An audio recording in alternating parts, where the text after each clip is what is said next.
Сайн байцгаана уу? Шинжлэх ухааны таны мэдхийн од мөндөр сувг үзэг сонсогчдод сайн сайхны хүссэн мэдчилж байна. Сонгодог хурлаг нэвтрүүлэг эхлэхэд бэлэн боллоо. Та бүхэн нэвтрүүлгээ YouTube-ийн од мөндөр сувг, ГНТV телевиз, од мөндөр радио 83.3 107 гэсэн хост толгойноор хүлээв сонсож байна. Нэвтрүүлгийн хамтран ажиллагчаар сайн хүнсээр сайхан амтыг ураатай Холли, за мөн сахин мэрээдүүд хамттай ураатай G-Mobile компани дэмжиж ажиллаж байна. За студид Мөнх Цол Цэнгэл хоёр нар ажиллаж байна. Өнөөдрийн сэдэв бол хамгийн загварлаг балетын од. За өдрийн мэнд. За сонгодог урлагийн нэвтрүүлгээрээ уулзж байгаадаа баяртай байна. Тэгэхээр өнөөдөр бид хоёр Оросын зөвлөлтийн агуу балетчин 20 дугаар зууны хамгийн агуу прима балерина буюу гоцлол бүжигчтэй балетчны нэгээр яа харахгүй. Түүнийг бол Елена Майя Плисецкая. Би өөрөө Майя Плисецкаягийн талаар Монгол Улсын их сургууль сурж байхдаа манай багш Бород эмэгтэй гэдэг байсан.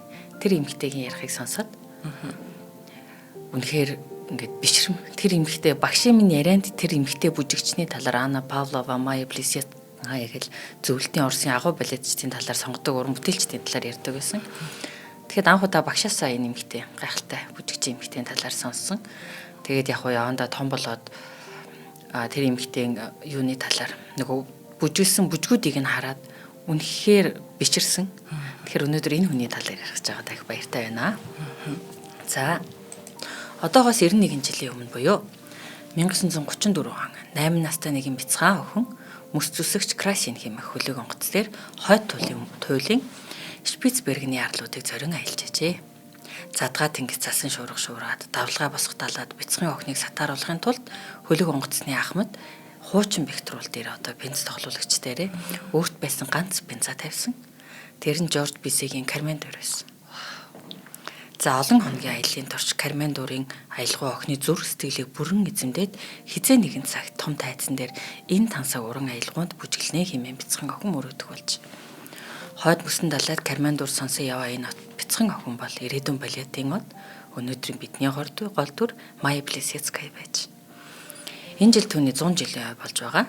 Тэгээд ойнд болцсон 100 тэмдэглэлтэд өнгөрцөн. Тэгээд өнөөдрийн дугаараа энэ балетчныхаа 100 жилээ зориулж байгаамаа.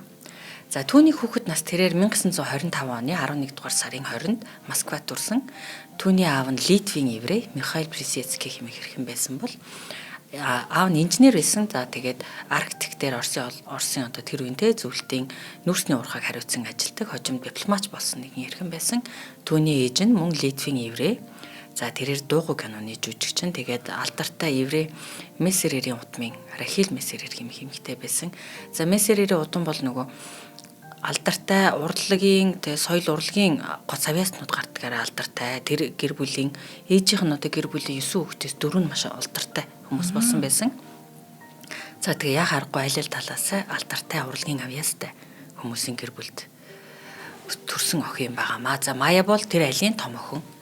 За тэгээ Майягийн ээж нь Рахил Мессерер хэмээх нь үзэсгэлэнтэй Литв еврей эмэгтэй маань 10 орчим киноны гол дүр бүтээсэн Аз төрхтэй үзэсгэлэнтэй нэг эмэгтэй байсан. За тэгээд Михаил Плисецкийтэй суугаад гарсан ууган охин Майя байсан. Тэрээр доор 2 эрэгтэйдүүдтэй байсан. Аав нөгөө хойд туйлын Арктикийн нүүрс хэмээх Трестед гэр бүлээрээ ажиллаад 1 жил хойд туйлд өнгөрөөсөн нь тэр усан онгоцны аялалтаа явж исэн үйл явдлынх нь үргэлжлэл юм байгаа. Тэнд байхдаа нөгөө уурхайн одоо ажилтнад зориулсан янз бүрийн баяр арга хэмжээндээр бяцхан Майя охин маань бүжгэлж үзүүлдэг байсан. Багын л бүжиглэх авьяастай, уран налархай биетэй, тэм төрхөн охин байсан. Тэгээ түүний анхны бүжгэлсэн дүр нь бол Лусын тагны дүр байсан гэдэг. За тэгээ хойд туйлаас ирэхэд нь бол аавыг нь төр засгийн ажлыг нь хөдөлмөрийг нь үнэлээд албан тушаал өгөөд Москва хотод тэдний гэр бүлд байр өгөө. Тэгээд аавыг нь бүр жолоочтой хар машин хүртэл зүйдэг болсон байсан гэдэг. За тэгээ Майя Москвагийн бүжгийн сургуульд орсон. За тэр бол орохдоо бол ямар ч тийм торох асуудалгүй орсон. Учир нь байгалийн өгөгдөл нь биеийн өгөгдөл нь тэр эмзэг төрхөн тэр байдал нь туранхай байдал нь яа харахгүй тэр бол төрөмөл балетчин байсан учраас сургуульд ороход бол түнд асуудал байгаагүй. За энэхүү тэдний амьдрал нэлээд төвшрүүд байсан боловч харамсалтай нь аавыг гинт ажлаас нь халаад 1937 оны 5 дугаар сарын 1-ний буюу Майн баярын шөнийг Майя маань хизээж мартаагүй бүх насаараа тэр шөнө аавыг нь баривчлаад аваа явчихсан. 3 хүүхдээ тэгээ 3 дахь хүүхдээ гидсэндээ тээж байгаа ээж нь одоо 2 хүүхдтэйгээ 3 дахь хүүхэд нь гидсэндээ үлдсэн гэсэн үг. За тэгээд аавыг нь нууцлаар анх мэдэгдэхтэй бол захиа бичих ямар ч боломж байхгүй. Тэр хүнд тийм ирэх байхгүй. 10 жилийн хориг ял авсан гэсэн боловч бодит түн дээрээ бол түүний аавыг хагас жил тарчлаан зовоосны дараа гадны тагнуул хэмээн хэлс хэрэгт буруудгаад 1938 оны 1-р сарын 8-ны өдөр түүний аавыг хилмигдүүлэн буудан ороосон байсан. Жилийн дараа гэхтэл Тийм аварцсан байсан. Гэтэл Маягийн амьдрал тохиолдсон хагцал гуниг бол үнээр дуусаагүй. Түүний ээжийг нь 3 хүүхдээ дөнгөж нөхрөө алдсан, шоронд авцсан учрыг мдээгүй байсан. Тэгээ 3 хүүхдээ дөнгөж төрүүлснийхэн дараа хүүхдээ нь баривчлаад Бутырка хэмээх шоронд суулгацсан. Эх орноосоо урагчийн эхнэр гэж буруутгаад 8 жилийн хоригын өгөөд Казахстанд эх орноосоо урагчдын эхнэрүүдийн лагер буюу эхний үсэг нь Алжир хэмээх тавчилан бичигддэг эмэгтэйчүүдийн хорих анги руу шилжүүлсэн байсан. За ингээд Сталины хэлмигдүүлэлтэд түүний аав болон ээж түүний гэр бүл нэрвэгдсэн. Мая ч гэсэн тэр үед хөрхи ээжийг нь явахад 12 настай байсан. За тэгээд 12 настай Мая өөрөө эрэгтэйдүүдийг одоо хоёлоо үлдсэн гэсэн үг. Ээжийг нь баг дутын шоронд явуулсан. Тэгээд тэр хоёрыг нөгөө асрах газарт өгөхгүй тулд харин азар нөгөө ээжийнх нь гэр бүл урлагийн нэр хүндтэй чадвартай хүмүүс байсан учраас ээжийнх нь хоёр дүү тэр хоёрыг нэг-нэгээр нь өргөд авсан. Хөөрхий дүү. За аз болоход нөгөө тэр ээжийнх нь хоёр дүү тэр гэр бүлийнх нь нөлөөгөөр авьяастай хүмүүс байсан учраас Маяг сургуулаас нь хөөгөөгүй. Гэхдээ л ардын дайсны охин гэж зайгаа барих хүмүүс бол үнээр их байсан. Харин байглаас саяас нь төрөлхийн авьяастай балетын урлагт төгс зөгцсөн уян налархаа Маян энэ зүйл дээр материалгүйгээр онцгой авьяас төрөмлийн тэргоо үзэсгэлэнгээрээ ялгарч чаддаг байсан сургуультай байсан. За Мая Плисецкая айгуу тийм хурц зүс царайтай эмэгтэй байхгүй юм. Цайвар улаан үстэй. Тэгээд нэг тийм харизматай эмэгтэй. Тэр байдал нь гэсэн нөгөө тайзан дээрээ гаргасан дөрүүдээр тэр дөрүүдийг хэрхэн өөрчилсөн, тэр нөгөө сонгодог балетын дэг сургуулийг хэрхэн өөрчилж одоо түүний карьерийн турш эвдчихсэн өөрөө түүний тэр онцгой одоо өнөөдөр бидэнд дурсагж байгаа онцгой чанаруудын нэг ээ. За тэгээд дэлхийн 2 дугаар дан ихснээс хойш 2 сарын өмнө ээж нь суллагдсан. За тэгээ суллагдсан. За тэгээ дайны үед Маяг гэр бүлээр нь Свердловск руу муж руу нүүлгээ шилжүүлсэн байсан. Тэнд балетээр хичээлэх нөхцөл боломж нь байгаагүй ч их чинь алдартай Анна Павловагийн бүжгэлдэг байсан үхэж бууханг түүний биеийн онцлог зориулаад дэглэж өгснөөр анхныхаа бүжгийг тэрээс Свердловск хотноо хийсэн байна. Баян хөгжмийн ядмаг хаан энд бүжгэлсэн энэ бүжгийн хожим түүний нэрийн хуудас болоод дэлхийн алдартай олон тайзнаа баяр гоёнгаа илэрхийлэх хилэмжинд болсон гэж хэлж байна.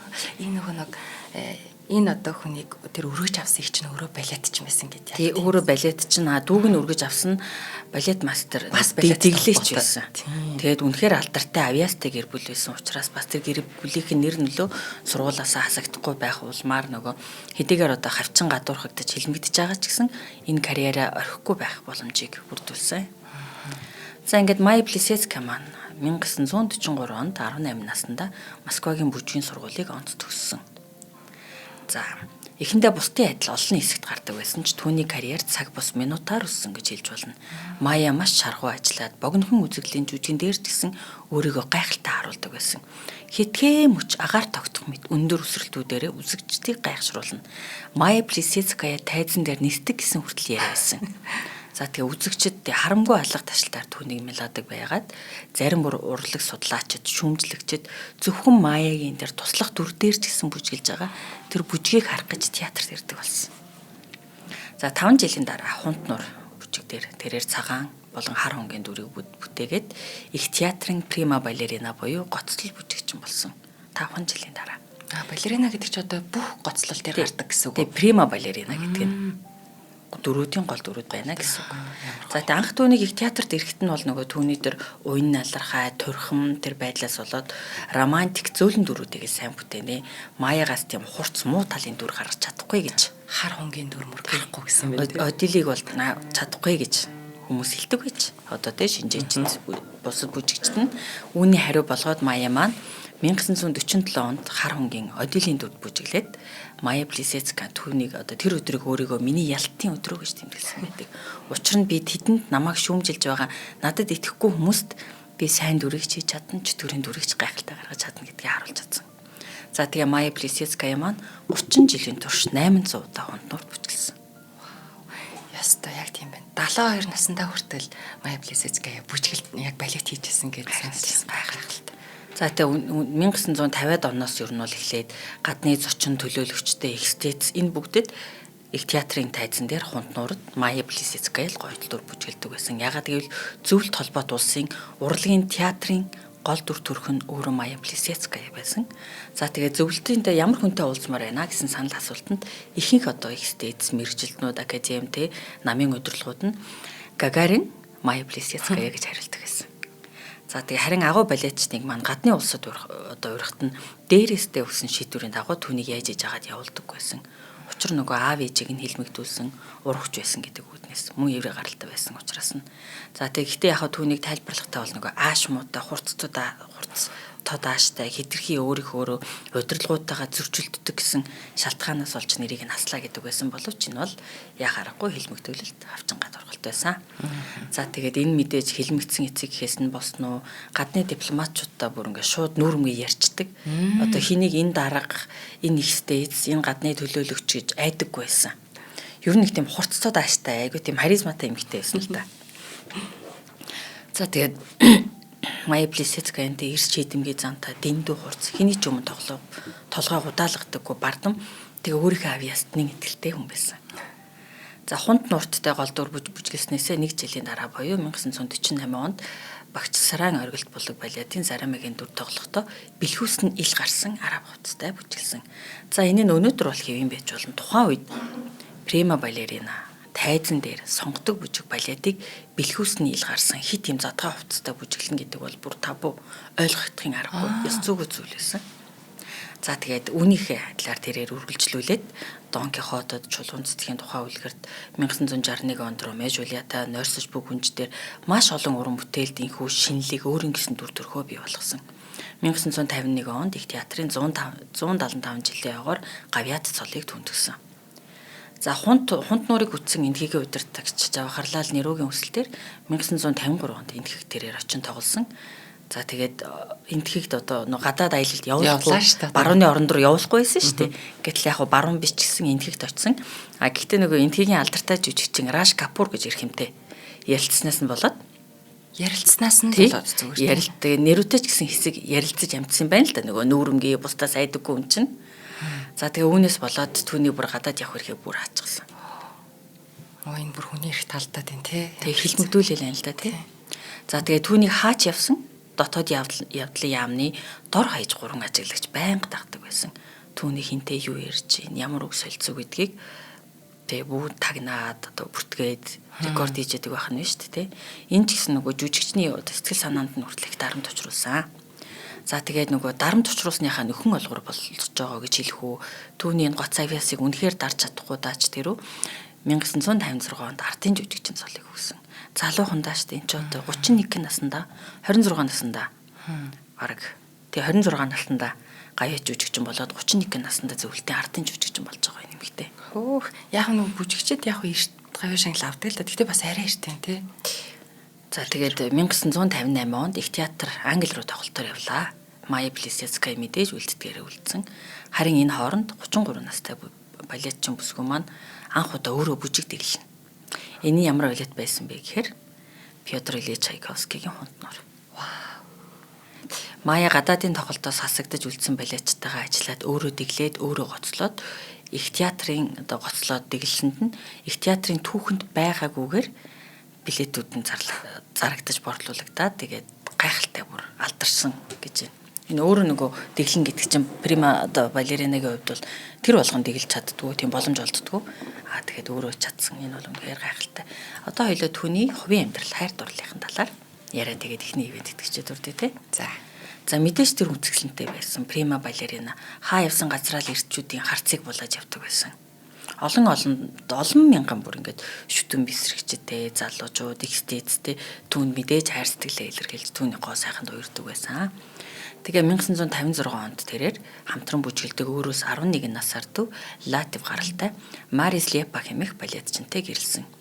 Хэдийгээр гэр бүл болсон ч нөгөө тайзан дээрх хос байна, бодит амьдрал дээр хос байна гэдэг нүүрх ялгаатай октийн өрөө гэдгийг ойлгоод тэр хоёр 3 сарын дараа албан ёсоор гэр бүлээ цуцлуулсан гэдэг. За яста үнэхээр шулуун шудраг байжээ. Болохгүй ингээд шууд дуусгасан байна. Амар юм шийдэмгээ байгаа юм шүү дээ тий. За тэгээд шүтэн бишрэгчдийнхаа цэцгийн баглаанд дарагдан сэтгэл зүрхээ тэрээр балеттай зориулахаар шийдээд ер нь бол бусдын сэтгэлийг нэг тийм огоороод л явж яадаг байж гэн. За тэгээд Мая нөгөө нэг юм яруу найрагчин одоо муза болсон нэг найз байж л дээ. Лили Брик гэдэг найзтай. Тэрнийхээ гэрээр орж гардаг. Тэр нэгэн одоо үнсгэлжин бүжгэн жүжигийн хаяыг аялж байхыг нь Лили бичлэг хийгээд өөртөө хадгалсан байжгаад өөрийн танил зохиолч Радион Шедрийн хөгжмийн зохиолч Радион Шедрийн сонсгож л дээ. Гэтэл тэр нөгөө үнсгэлжин бүжгэн сүжгийн тэр хэцүү аяыг ямар ч алдаагүйгээр аялсныг энэ тэр хөгжмийн зохиолч залуу тэр бичлэгийг хараад ихч гайхсан гинэ. Тэгээд ер нь Лилигийн хөгжим тоглоод очих байхдаа Маятай ер нь бол хит хитэн уулзаад танилцаад өнгөрцөн юм байна тэр хоёр. За тэгээ харин удалгүй их театр тавих шинэ уран бүтээл бэлтгэхээр очиход Маяг бэлтгэлийн байраа хувцастай хараад нөгөө Радион Шедрийн хөгжмийн зохиолч маань түүнд ухаан алдтлаад уралчилсан. Мая Плисецкая тэ анхын бариу трикото бэлтгэл хийхийг оруулж ирсэн байна. Урд нь бол тийм бариун биений галбирыг ил гарсан хувцастай бэлтгэл хийдэггүй ч гэнэ. Ваа, бүр төсөөлөгдөхгүй шүү дээ. Яг иймээр нь л бид нар боддог болохоор. Харин тий. За тэгээ тэр мөчөөс хойш тэр хоёр бол хагцад цаалаагүй. 1958 оны 10 дугаар сарын 2-нд гэрэлтэд батлуулахад Мая нь 32 настай, харин түүний нөхөр Радион Шедр нь 26 ах настай байсан. Энэ хоёр үнэхээр төөрөлдсөн хоёр сүнс бие биенээ олсон мэт нэг бүхэл нэг болж чадсан. За тэг гэр бүл болоод нөгөө удалгүй Мая маань жирэмсэн болсон боловч тэр хоёр хоорондоо ярилцаад урлагийн төлөө аль аль нь амьдрахаа өөрсдөө мэдж байгаа учраас урлагийн төлөө амьдрья гэж хийдээд ер нь хүүхэдтэй болохгүй гэж хийдээд хүүхдээ авахулсан. Тэгээ нөхөр нь ч гэсэн үнийг нь ойлгоод түлийн зөвшөөрсөн гэдэг харин хайр сэтгэл ирж үчи хамтын уран бүтээлтэй харамгүй зориулъя гэж ойлоо шийдсэн. Хүүхэдгүй юм уу? Маш их золиос байгааз. Тийм байна. За тэгээ тэдний хамтран хийсэн хамгийн анхны балет бол Бөгтөртөө морхон. За хөгжмийн эхний хуудсан дээр зохиолч юу гэж бичсэн байдаг вэ гэхээр Мая Плисецкая зориулваа гэж бичсэн байдаг. Дараагийн 3 том хөгжмийн зохиолуудын эхний хуудсандаа ч гэсэн ингэж бичсэн байдаг. Анна Каренинагийн урд мэдээж Мая Плисецкаяд. Цахлаа хөгжмийнхаа урд өргөлж Мая Плисецкаяд. Нохотой хатагтай хөгжмийнхаа урд ч гэсэн үрд Мая Плисецкаяд хэмээх бичсэн байдаг. Тэгээ зохиолч маань бүх балетуудаа Мая Плисецкая зориулж түүнтэй холбоотой бүтээлүүдийг зохиосон. Бас гайхалтай хөгжмийн зохиолч. За Шедрин Плисецкаягийн тоглолтыг бүтээгтэн туслахаас гадна өөрсдийнхөө хамтын амьдралыг босгохын төлөө хамт тэмцсэн. 28 метр квадрат хоёр өрөө одоо анхныхаа байранд ороод даруухан амьдарч эхлэхэд хүртэл дотоод яамныхны мөрдлөг дуусаагүй байсан. Унтлагын өрөө тэр бүхэл оронд нь хүртэл сонсох төхөөрөм суулгасан байсныг мэдсэн Мая галт сурах шахаад нөхөр нь түүнийг тайвшруулж ирээдүйд итгэл өгдөг байсан гэж. Яа, хүн ч одоо гэр орондоо юу хийсийг ярих уу тэгээд харамсагнах төхөөрөм ширхсэн. За Мая Плисецкая хунд нураа тавьж шуугуулсны дараа жил буюу 1959 он түүнийг гадаадд тоглолтоор явах эрхийг зөвшөөрчээ. За тэгээд урд гуйлтанд нь хариу өгдөг байсан удирдлагууд ч гэсэн тоглолтыг үзээд Хрушов тодорхой хэмжээгээр бас зөвлөрсөн гэж байгаа. За энэ үеийн Оросын нөгөө юм түүхийн периодыг дэлхийн 2 дугаар дайнаас хойшгтой үеийг отопление буюу зүүлрэл одоо хайлсан үе гэж нэрлэдэг юм. Ягаад гэхээр нөгөө дэлхийн 2 дугаар дайнд дөнгөж дууссан Сталины тэр явуулж ирсэн тэр хэлбэгдүүлэлтийн бодлого харьцангуй зүүлэрсэн. Ер нь бол ард нийтийн уур амьсгал, амьдрал, өдөр тутам нийгмийн ахуй уур амьсгал харьцангуй зүүлэн дайны дараа гарцсан тэнийг тайвширсан үе байсан учраас энэ үеийг отопление гэж нэрлэдэг. За тэгээд Хрушов одоо энэ үеийг бол нөгөө удирдах яснараа тэ энэ үеийг ер нь бий болгоснороо Хрушов түүхэнд нэрээ үлдээсэн байдаг. За тэгээд ямар ч байсан Америк нэгдсэн улс руу тоглолтоор явхлаа. За тэгээд 2 сар гаруй тэнд очисон. Тэгээд 2 сар гаруй бүжиглэхэд нь үзэгчд болон хэвлэл мэдээллийнх нь маш өндөрөөр үнэлээд Фрэнк Синатра, Кларк Гейбл, Одри Хепберн зэрэг одуудын нэртэй балетыг үзээд түүнтэй танилцсан байдаг. Мөн хувьсгалаас өмнө Америк нэгдсэн улсад дөрвөд гарсан байсан Арга талын хамаатнуудтай хүртэл уулзсан явжсан гэдэг. 73 өдөр үргэлжилсэн тоглолтоосоо их орондоо эргэж ирэхэд нь гадаадад үлдээгүйгийн төлөө юм шиг бас түүнд ардын цолыг дахиад өгсөн. Харин хайртай нөхөр тайз үзэгчд нь хүлээж байсан учраас Мая Плисецкая гадаад оронд үлдэх бодол огтхон төрөөгүй гэж хэлсэн байдаг. За хоёлаа төр засварлаад ивент тэтгэжээд ордох уу? За тэгээ. За, нэвтрүүлгийн хамтран ажиллагчаар энэ цахим ирээдүйд хамтдаа G-Mobile компанид хэмжээ ажиллаж байгаа. Тэгэхээр үзэгч сонсогчид маань бас анхаарлаа хандуулахад энэ айгүй гоё урамшуул лээ. Нөгөө бид нар нэг хязгааргүй хэрэглээтэй дараа төлбөрт үйлчилгээ гэхээр нэг санаанд боохгүй те. Бид нар чинь дараа төлбөртийг дараа нь төлөхдөө За хэрэглээ ихтэй саруудад бол бас амар их гарцсан байдаг. Тэгсэн чинь бүр маш бага төлбөртэй хязгааргүй хэрэглээдэг санал болгож байгаа юм байна. Тэгэхээр бүгдээрээ ингэх юм байна. Уг нь бол ингээ хязгааргүй дататай, хязгааргүй яриатай энэ хэрэглээ маань 40,000 төгрөг байдаг юм байна. Гэхдээ урамшуул зарлаад 50% хөнгөлөөд 20,000 төгрөг төгрөгөөр энэ үйлчилгээг авах боломжтой болж байгаа. Тэгэхээр яаж та энд хамрагдах вэ гэхээр шинэ хэрэглэгч болно. За эсвэл одоо та G-Mobile хэрэглэгч бол багцаа ахиулж болж байна. За урьдчилсан төлбөрт үйлчилгээтэй бол та дараа төлбөрт үйлчилгээ рүү шилжсэн. За ийм тохиолдлуудад та энэ үйлчилгээний 40,000 төгрөгийг 50% хөнгөлүүлээд 20,000 төгрөгөөр үйлчилгээг авах бүрэн боломжтой маа. За My Mobile application G-Mobile application татж болно. За эсвэл одоо G-Mobile вебсайт руу, цэгийн вебсайт руу зочлоод та мэдээлэл авч болно. Эсвэл одоо CU-гийн бүх салбартаас бас eSIM дугаар үсгээд авах боломжтой байгаа. Ингээд та шинэ хэрэглэгч болж болох юм. Урамшууллын хугацаа харьцангуй бас гайгүй урт хугацаанд зарлагдж байгаа. 26 оны 2 сарын 18-нд дуустал үргэлжлэх учраас та бүхэн манаас завтай зайтай үедээ одоо CU-гээс eSIM үсгээд ч авч болох юм. За дэлгэрэнгүй мэдээллээ G-Mobile Facebook пэйж хуудаснаас навж болж байна. 9810 36 36. За эсвэл одоо G-Mobile цэгийн вебсайтаас нь дэлгэрэнгүй мэдээлэл аваарай. За нэвтрүүлэгтээ хамтран ажилладаг G-Mobile-да баярлалаа. За ивент тэтгэгчтэй баярлалаа. За тэр үед ингээд My Plizzetskaya маань дэлхийн хамгийн алдартай балетчин болсон байсан. Тэгээд түүнийхээ хажуугаар тэрээр дэлхийн хамгийн нэр нөлөө хүмүүстэй танил найз болчихсон байсан. Хаад ерөнхийлөгчд болсон түүний бүжгэнд алга тагшдаг, өөрийнхөө орны улсын дээд шагналуудыг гарт болдог байсан. За Plizzetskaya Францын хүндэт легионы одонтой, Испаний Астури гүнжийн шагнал болон Католик Изабеллагийн одонтой, Японы эзэн хааны шагнал болох Мандах нарны одон хүртэл тэр авсан. Францын хүндэт легионы одон болон хүндэт легионы офицер болоход нь энэ одон эсэргүүцлийн хөдөлгөөнд оролцсон баатруудад л олгодог шүү дээ хэмээн сэтгүүлч түүнийг үдчил дээ. Гэтэл Мая юу гэж хариулсан бэ гэхээр би насан туршдаа л эсэргүүцээр байгаа шүү дээ гэж хэлсэн байдаг. Нэрэл тийм те. Энэ ингэсэн бэл 1980-ад оны үед нэг Сталиныг цагаатгах нь гээд тэгээ нэг юм 25 төлөөлөгчтэй дан академик хүмүүс ингээд цуглаа. Тэр дунд My Plizzetskaya бас байгаад 25 хүн цагаатахгүйгээ гарын үсэг зурхад My Plizzetskaya ганцаархнаа цагаатахгүй гэж бичээд бас өгчээсэн гэсэн. Тэг аав ээжийг нь хоёуланг нь хэлмэгдүүлсэн, гэр бүлийг нь хэлмэгдүүлсэн юм шүү дээ. За тэгэхээр энэ ч үнэхээр тийм байсан. Түүний эсэргүүцэл бол 1960-ад он гэхэд My Plizzetskaya албан ёсоор их театрын шилдэг балерина байсан. Олон бүжгийн жүжигт гоцлон тоглолтоор дутхгүй байсан ч түүний бүтээл сэтгэлгээ нэг л ханамжгүй байсан. Энэ байдал нь бүр нэмэгдэж байсан. Plizzetskaya зөвхөн сонгодог бүтээлүүдийн гол дүрдтэй өөрөө тоглоод бүжиглэхээс илүүтэйгээр шин зүйлийг сонгодог урлагийг өөрчлөхийгтэй илүү ахиулахыг хүсэж байсан. Түүний төр бүтээлч эрс шийдэмгийн зан нь тухайн үеийнтэй улс төрийн дэглэм одоо сонгодог урлагийн дэг сургуулиудад ингээд дарагдан авчигдчихсан гэсэн үг. Түүнийхээ төлөө бас тэмцдэг байсан. За тэгээд тэр дундаа түүнд тусгаална найруулсан бүтээлд бүжиглэхийг хүсэжсэн. Тэр нь шинэ одоо хуучин сонгодог зүйлийг өөрчилж шинэ зүйлийг бий болгохыг тэрээр үнэхээр чин сэтгэлээ угаас хүсэжсэн. Тэгээ 1966 онд Кубын үндэсний балетын алдарт бүжигдэглээч Альберто Альфонсогийн одоо баг хамт олноор Москвад иржилтэй. Тэгээ Plizzetskaya хүүхэд насны мөрөөдлөө биелүүлэхийн тулд Кармен Дурыг өөрөөр дэгэлд одоо балет болгоно дэглэхийг Альфонсогоос хүссэн байна. Алонсо шүү, Альфонсо биш. Альберто Алонсогоос хүссэн байна. Үүний өмнөхөн Хавааныхан дуурийн перс бүжгээрээ бүхнийг алмааруулсан балетчин бүсгүн чадварыг Алонсо ч өндөрөөр үнэлжсэн. За тэгэхээр Жорж Бизегийн алдарт дуурийн хөгжмийг зориглжтэй өөрчлөх балет болгох хөгжмийн зохиолч олдохгүй байж. За тэгээд тухайн үеийнхээ алтартнууд сод авьяаснууд болох хөгжимч Дмитрий Шостакович, Арам Хачатурян зэрэгт хандсан боловч аль аль нь зөвшөөрөөгүй.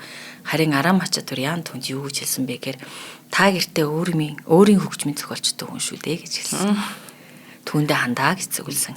За тэгээд Plizzetskaya маань өөрийн нөхөр Родион Шедрэнд Кармен Дурыг өөрчлөхтэй балет болгох хүсэл тавьсан. За тэгээд нөхөр нь энийг бол 20 хоногийн дотор хийгээд балетын хөгжим болгон хөрвүүлсэн. За тэгээд Шедрын бүжгийн хэмнэл тохируулан найрал хөгжим, цоглоор хөгжмийн олон шийдлүүд, мөн жаз, орчин үеийн бүжгийн аялгауч гэсэн оруулснаар өнөөдөр бидний мэдих Кармен Сют явуулсан байна. За балетын бүжгийг нь бол нөгөө Альберто Алонсо дэглэж маань дэглэсэн те. Тэрээр сонгодог ер нь сонгодог бүжгийг Испани бүжгийн элементүүдтэй хослуулад зөвлөлтийн балетэд байгаагүй юр бусынтэй ил задгаа илэрхийлэл хувийн эрх чөлөөг өрөөсөн тавилтууд хийсэн. За тэгээд Плисецкая Альбертогоос найруулгатай байгаа хэтих хил тод хөдөлгөөнийг багасгахыг хүсээд илүү хөнгөн дараахан хөлбөртэй болгож өгөөч гэж хүсээд одоо дэглэж маань тийм болгож чадсан гэж үздэг. Тэгээ балетыг маш хурдан тайзнаа тавьсан. 1967 оны 4 дугаар сарын 20-нд их театрт Кармен Сүйтийн нээлт болсон. За өндөр албан тушаалтай эрхэм дээдс бол анхны энэ хөнгөн хөлбрийг нь үзээ бүр ингээд цочролд ороод тэгээ соёлын яамны сайд Фурцева гэдэг эмэгтэй байсан юм. Тоглолт дуусахаас өмнө театрын тайзыг орхиод суудлыг орхиод гараа авчихсан гэж байгаа. Ийм ёс зүг үзүүл байх ёсгүй гэд яамнаас бүр хаах шийдвэр хүртэл гаргаж ирсэн. За тэгээд сайд Фурцева Карменыг дахин тайзанд гаргахгүй үгсэн тооцож болно гэж хэлэхэд Майя Плисецкая маань юу гэж хэлсэн бэ гэхээр намайг амьд байхад миний Кармен амьдарсаар л байх болно гэж хэлсэн. Хэсэг хугацааны дараа Кармен Сүйт нь их театрын санд орсон. Одоо байнгын репертуар болсон гэсэн үг тийм шүү дээ. Майя Плисецкаягийн гол дүрүүдийн нэг болсон. Бөгөөд их театрт нийт 132 удаа дэлхийд даяар 200 удаа тоглогдсон. Мөн уг балетыг 1969 онд балет жумсгүү гэдэг уран сайхны кино болгоод 1978 онд телевизийн бичлэг болгон хатгалсан байдаг.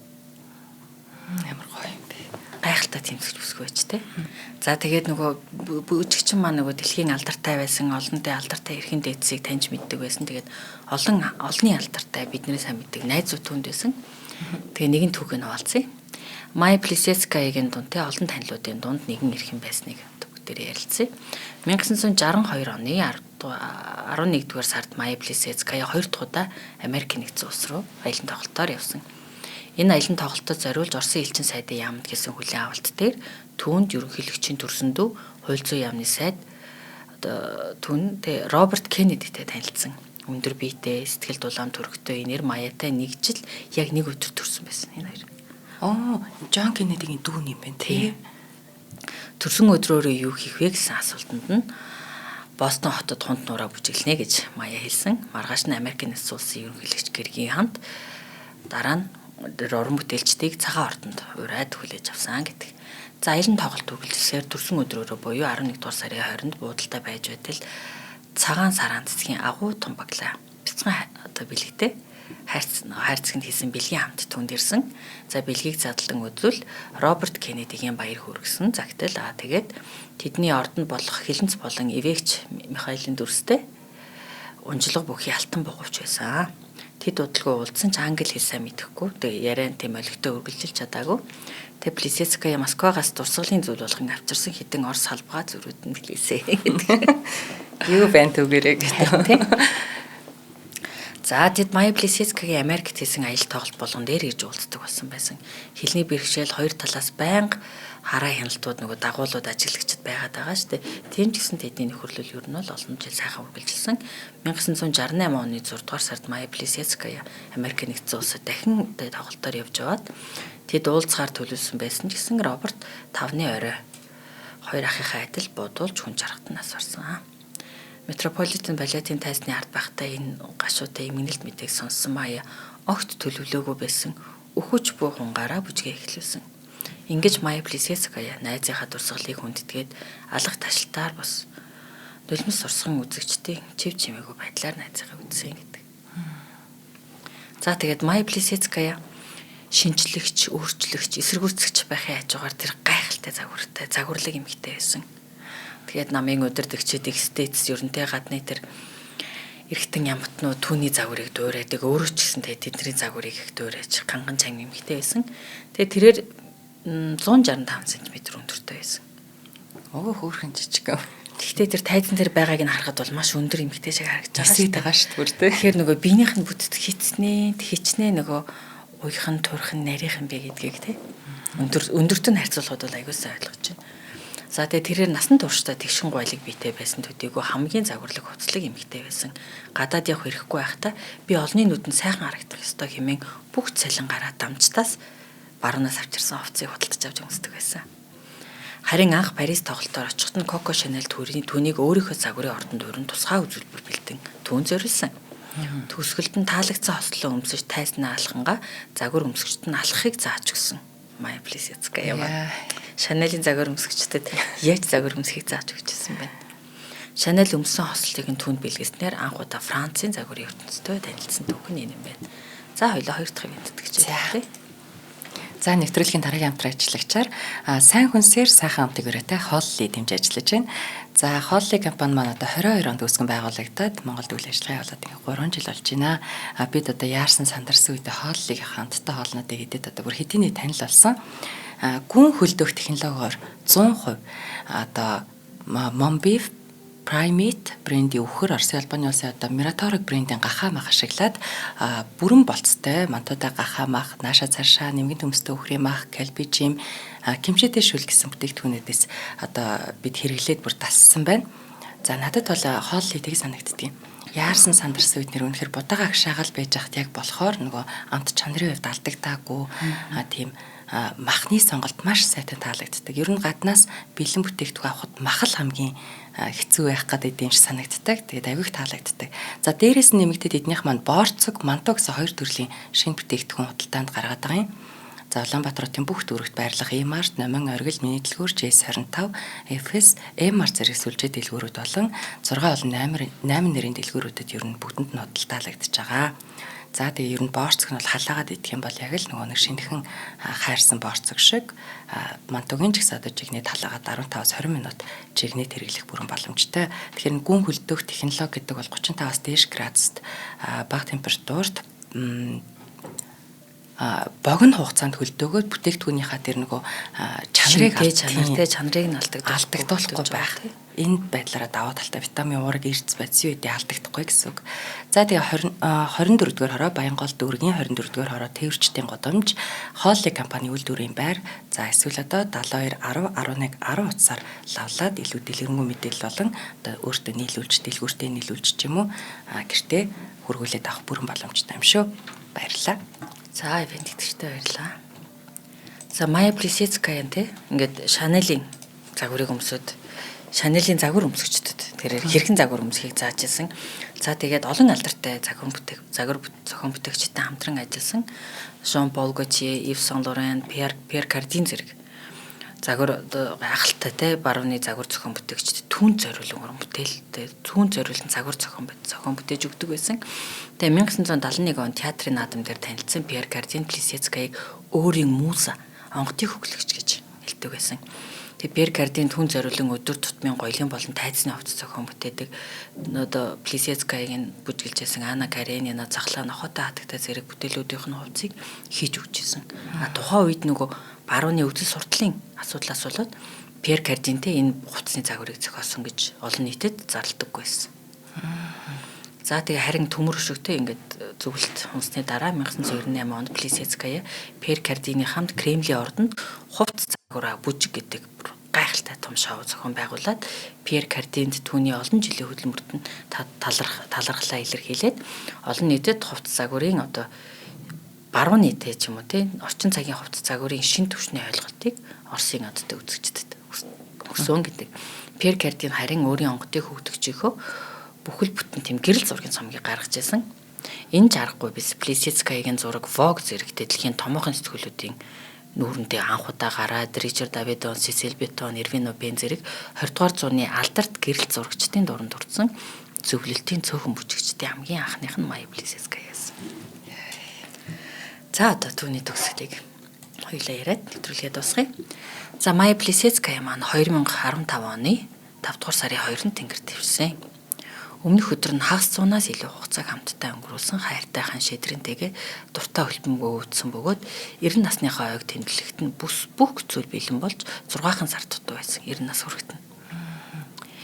Энэ жилийн 8 сарын 29-нд буюу радион шидрийн мөн хорвогийн мөнх бусыг үзүүлсэн.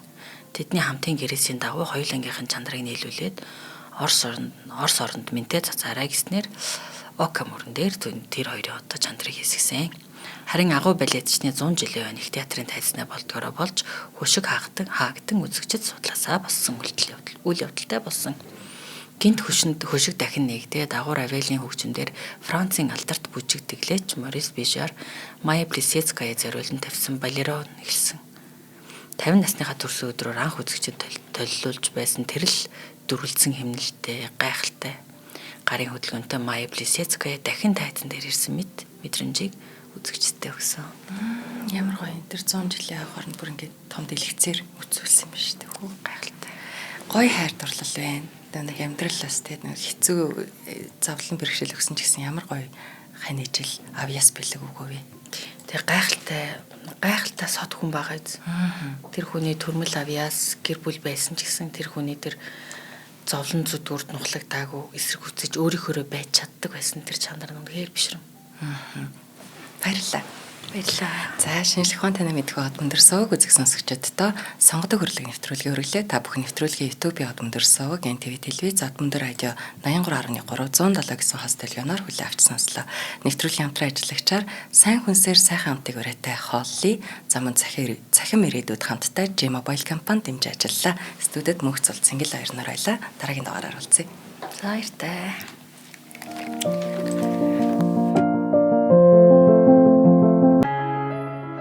Нэвтрүүлгийг хүлээн авсан Нарны аймгийн монголчуудаа баярлалаа.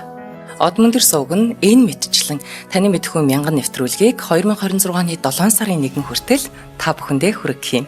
Их хэлээрээ шинжлэх ухаан танин мэдхүүг түгээх үлсэд нэгтгэх хүсвэл та бидэнд хандив өгөх боломжтой. Жилдээ ганцхан удаа 100,000 төгрөгөөр биднийг дэмжснээр шинжлэх ухаан танин мэдхүйг түгээх энэ үйл хэрэг амжилттай үргэлжлэх юм. Од мөндөр нэр дээрх Худалдаа агшлын банкны дансгаа 4191 тэг 4518. Та 100,000 төгрөгөөр шилжүүлэхдээ гүйлгээний утга дээр нь өөрийн нэр болон утасны дугаараа заавал бичээрэй. 100,000 төгрөг хандалснаар Од мөндөр сувгийн алтан гишүүн болох юм а. Шинжлэх ухаан танин мэдхгүй Монголд ялах болтугай.